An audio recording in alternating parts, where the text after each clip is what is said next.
ঘরের ভিতর থেকে এক যুবকের পচা গলা মৃতদেহ উদ্ধারকে ঘিরে চাঞ্চল্য ছড়ালো। মৃতদেহ উদ্ধার করে ঘটনাস্থলে পৌঁছায় পুলিশ। প্রায় 3 দিনের মৃতদেহ বলে ধারণা প্রতিবেশীদের। জানা যায়, মৃত যুবকের নাম অভিষেক ভট্টাচার্য, বয়স আনুমানিক 33 বছর। বাবা অলোক ভট্টাচার্য, তিনি প্রাক্তন শিক্ষক। বাড়ি নদিয়ার শান্তিপুর থানার আতাবুনিয়া গোস্বামী লেন এলাকায়। স্থানীয় সূত্রে জানা গেছে, বাড়ির ভেতর থেকে দুর্গন্ধ পান প্রতিবেশীরা। এরপর সন্দেহ হওয়াতে পরিবারকে সামগ্রিক ঘটনা জানানো হয়। ফোন করা হয় শান্তিপুর থানায়। ঘটনাস্থলে আসে শান্তিপুর থানার পুলিশ। দীর্ঘ কয়েক ঘন্টার প্রচেষ্টায় মৃতদেহ উদ্ধার করা হয়। তবে গত দুদিন ধরে বাবা এবং ছেলে একই সাথে বাড়িতে ছিল, কিন্তু বাবা ঘরের ভিতরে থাকাকালীন ছেলের কিভাবে মৃত্যু ঘটল তা অস্পষ্ট এখনও পর্যন্ত সকলের কাছে। প্রতিবেশীরা জানাচ্ছেন, ওই যুবক বেশিরভাগ সময় বাড়িতেই থাকতো, কোনো কর্মসংস্থানে যুক্ত ছিল না। কিন্তু এই মৃত্যুর পিছনে কী রহস্য লুকিয়ে আছে তা পুলিশ তদন্ত করলেই তবে বোঝা যাবে। গোটা ঘটনাকে কেন্দ্র করে চাঞ্চল্য ছড়ায়। পুলিশ মৃতদেহ উদ্ধার করে ময়নাতদন্তের জন্য রানাঘাট পুলিশ মর্গে পাঠায়। সামগ্রিক ঘটনার তদন্ত শুরু হয়েছে পুলিশের তরফে।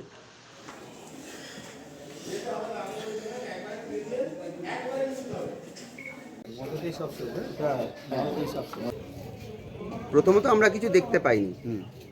ওরা বাড়িতেই ছিল, বাবা ছেলে। ওর মা ছিল না বাড়িতে, আর খুব একটা বাড়ি থেকে বেরোয়ও না। আমিও জানতাম না কি ঘটনা ঘটেছে। আমি এই কিছুক্ষণ আগে খবরটা পেলাম যে কেউ একজন ফোন করে আমাকে বলল, একজন আমাকে ফোন করে এখান থেকে পাড়া থেকে বললো যে এরকম ঘটনা ঘটেছে, পাড়ায় আসতে। তো পাড়ায় এসে দেখি যে পাড়া সবাই মিলে দাঁড়িয়ে রয়েছে। প্রতিবেশী যারা বলছে তারা যে পচা গন্ধ বেরোচ্ছিল। পচা গন্ধ তো আমরা প্রথমে পাইনি। আমরা তো বাড়ির সামনেই, বুঝতেই পারছেন, কিন্তু কেউ বেরোয় না, দরজা জানলা বন্ধ, আমরা গন্ধ পাইনি। গন্ধ পেলাম এখন।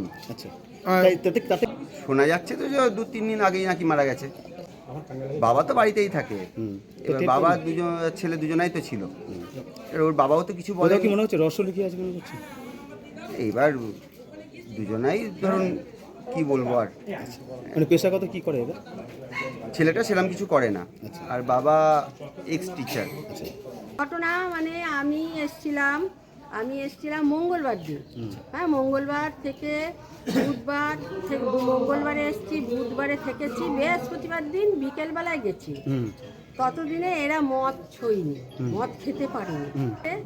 আমি যখন বেরিয়ে গেছি, আমি আর দিদি, ওর চোখ দেখানোর খুব দরকার, ও যেতে পারছিল না বলে, তার জন্য না আমি ওকে বললাম, চ আমি নিয়ে যাচ্ছি, আমি দেখিয়ে দেবো তোকে, ডাক্তার সব দেখিয়ে দেবো, আমি আমার কালনাতে বাড়ি, দেখিয়ে দেবো। তো সে দেখিয়ে নিতেই আমি ওকে নিয়ে গেছি। তা যেদিন আমি গেছি বৃহস্পতিবার দিন পুরো কথা বলেছে, ফোনেতে কথা বলেছে। তারপরেতে আমি শুক্রবার দিনও মনে হয় কথা বলেছে, ওর দিদির সঙ্গেই কথা বলেছে, আমার সঙ্গে বলেনি। শুক্রবার রাত থেকে আর ফোন করছে না। শনিবার কালকে গোটা দিন ও ফোন। আপনি কখন এসেছেন? আমি তো এই মাত্র এলাম। কি দেখলেন? এই যে এদিকে দরজা খুলে, ওর বাবা দরজা খুলে দেখুন গন্ধ বেরোচ্ছে পচা।